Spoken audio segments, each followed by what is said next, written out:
사랑을 노력한다는 게 말이 되니 뭐 이런 가사가 있잖아요. 사랑은 원래 노력하는 거예요. 그래서 가사를 성욕을 노력한다는 게 말이 되니 이렇게 바꿔야 합니다.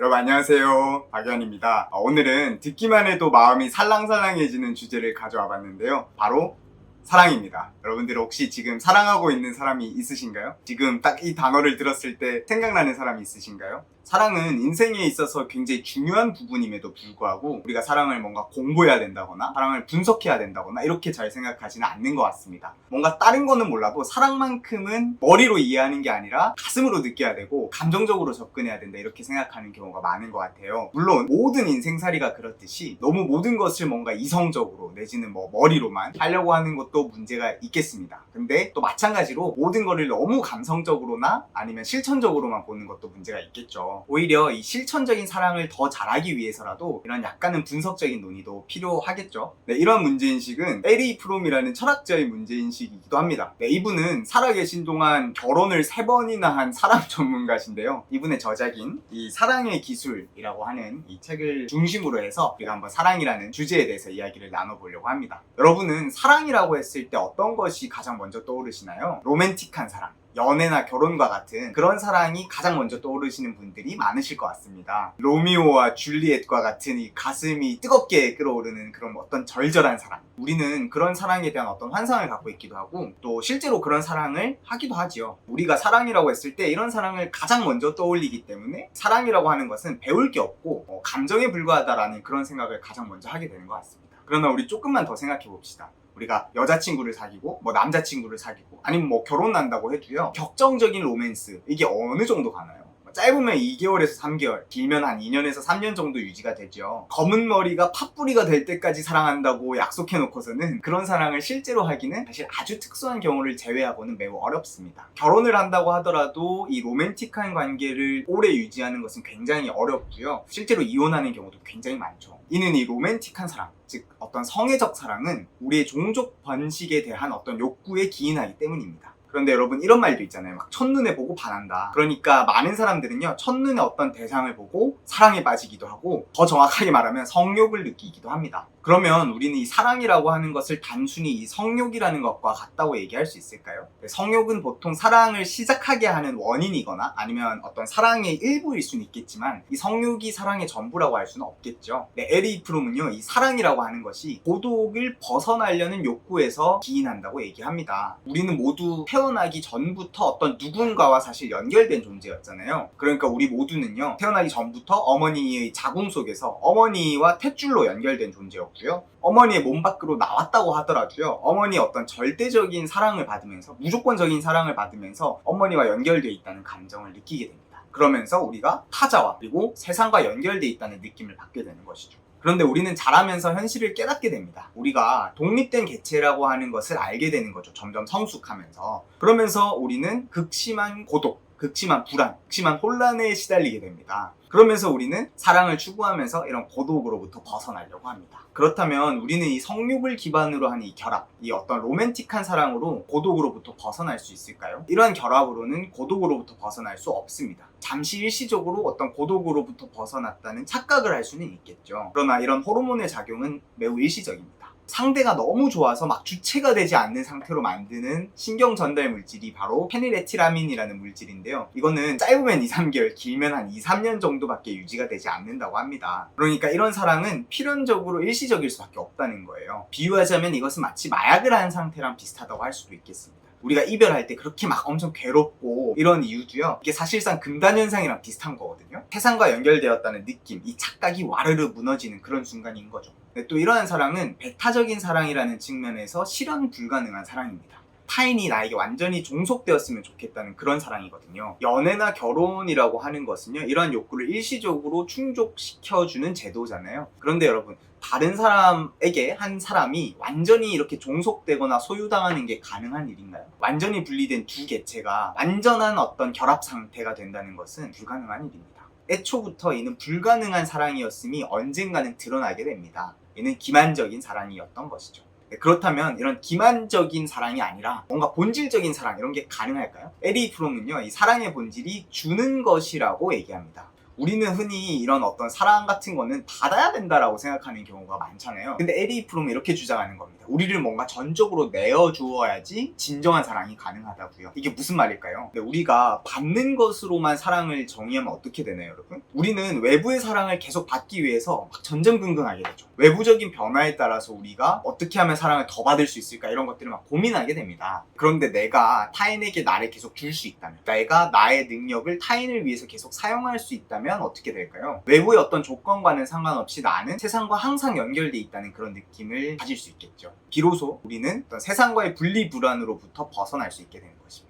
그래서 이 에리 프롬은요, 내가 사랑을 더 잘하기 위해서, 본질적인 사랑을 더 잘하기 위해서는 나의 능력을 계속 개발시켜야 된다라고 얘기를 합니다. 내가 더 많은 것을 줄 수 있을 때 더 본질적인 사랑이 가능하다는 것이죠. 더 좋은 사랑은요, 자기 자신의 능력을 계속 발전시키고 개발시켜야만 가능하다고 얘기를 합니다. 이런 에리 프롬의 주장을 받아들이게 되면 사랑은 비로소 빠지는 감정이 아니라, 내가 순간적으로 느끼게 되는 어떤 감정적 경험이 아니라 내가 적극적으로 참여하는 일종의 활동이 되게 됩니다. 내가 타인에게 어떤 나의 기쁨, 슬픔, 즐거움, 유머, 관심, 지식 이런 것들을 나눌 때요, 그 사람에게 생명력을 나누어주는 것이 됩니다. 그리고 그 사람에게 생명력을 나누어주면서 비로소 내가 다시 생명력을 느끼게 되는 것이죠. 내가 무언가를 받기 위한 어떤 호혜적인 관계는 절대 아니지만, 내가 나를 그냥 온전히 주는 그런 관계이지만 결과적으로 어떻게 될까요? 그 사람도 생명력이 더 풍성해지고 그 사람도 능력을 발전시키게 되어서 그 사람 역시도 나를 사랑할 수 있는 사람이 되게 됩니다. 결과적으로 우리는 서로 사랑을 주고받을 수 있게 되고 생명력을 주고받을 수 있는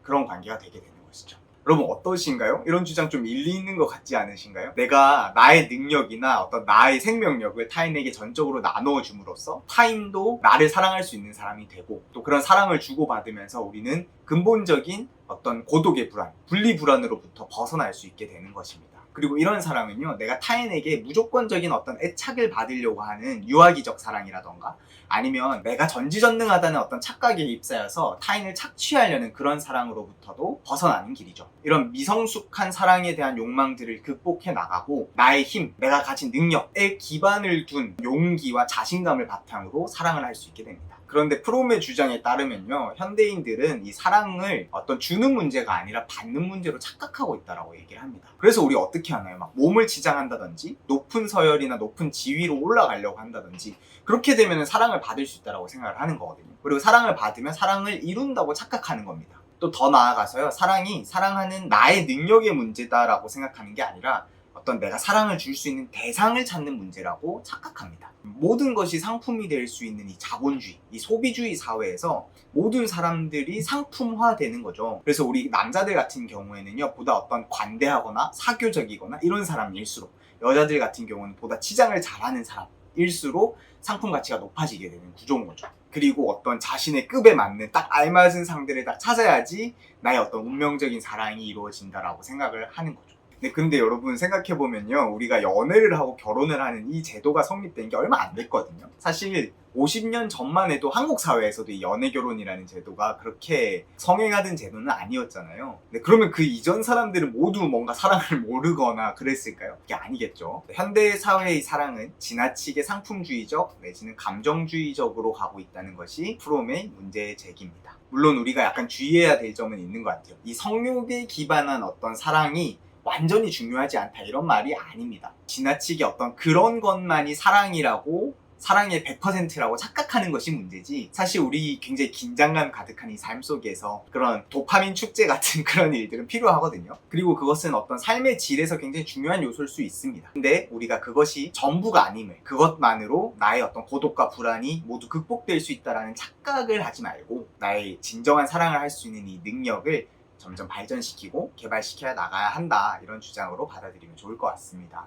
여러분 제 생각은 이렇습니다. 우리가 현대사회를요, 이렇게 딱 한순간에 바꿀 수 있는 능력이 있다거나 아니면 뭔가 어떤 거기에 사명감이 있지 않는 한 우리를 잘 치장하고요, 잘 가꾸고요, 또 우리가 처세라던가 높은 지위로 나아간다던가 이런 것들도 굉장히 중요한 일일 수 있습니다. 그래서 어떤 연애라던가 결혼이라던가 이런 성애적 사랑도, 로맨틱한 사랑도 잘 이끌어 나가는 것도 삶에 있어서 굉장히 중요한 부분이겠죠. 그런데 이러한 요소들을 잘하는 능력을 발전시켜 나가는 건 뭘 하는 거냐면 다이어트라고요. 처세술을 익혀 나가고요. 네, 이런 것들은요 추가적으로 강조하지 않더라도 현대사회가 지나치게 강조하고 있는 부분이기도 합니다. 따라서 어떤 그런 부분들도 잘 챙겨 나가지만 그것만으로 우리의 근본적인 고독과 불안이 해소되지 않을 거라는 것을 잘 인지하면서 내가 어떤 사랑하는 대상을요 억압과 착취의 대상으로만 보는 것이 아니라 내가 좀 더 존경할 수 있고 내가 좀 더 호기심을 가지고 내가 좀 더 책임지고 보호하는 그런 어떤 성숙한 사랑의 능력들을 개발시켜 나가야 되는 것이 아닌가 생각을 해봤습니다. 더 나아가서요 그런 사랑을 나의 어떤 연인으로 한정 짓지 말고 우리 어떤 친구라든지 인간관계라든지 가족이라든지 아니면 더 나아가서 모든 사람들에게까지 우리가 나눠줄 수 있는 나를 나눠줄 수 있는 그런 사랑을 한다면 훨씬 성숙한 사람이 될 수 있을 거라고 생각합니다. 어떤 성애적 사랑이 아니라 본질적인 사랑 같은 경우에는 사실 모든 사람들과 함께 할 수 있는 거잖아요.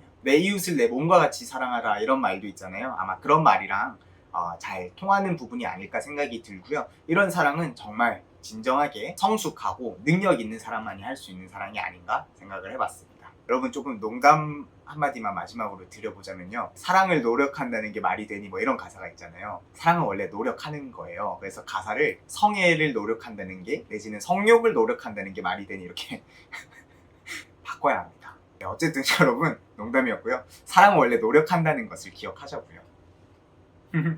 네, 어쨌든 오늘 촬영일 기준으로 저희 사랑하는 164분의 우리 구독자 여러분, 저는 아낌없이 저의 지식과 이런 어떤 분석과 이런 제 시간과 공부와 이런 것들을 여러분들과 나누려고 정말 아낌없이 노력하고 있습니다. 또 그럼으로써 제가 여러분들과 또 세상과 연결되었다는 느낌을 받고 있어서 너무 행복합니다. 저도 여러분들을 존경하고 또 여러분들에게 좀 더 호기심을 가지면서 저와 여러분들이 같이 발전해 나갈 수 있는 이런 사랑을 하도록 같이 노력합시다, 여러분. 네, 여러분 오늘 내용은 여기까지고요. 오늘 내용 재밌고 유익하셨나요? 재밌고 유익하셨으면 구독, 알림 설정, 그리고 좋아요 부탁드립니다. 다음 주에도 더 재미있고 유익한 내용으로 찾아뵙겠습니다. 여러분 사랑합니다. 안녕.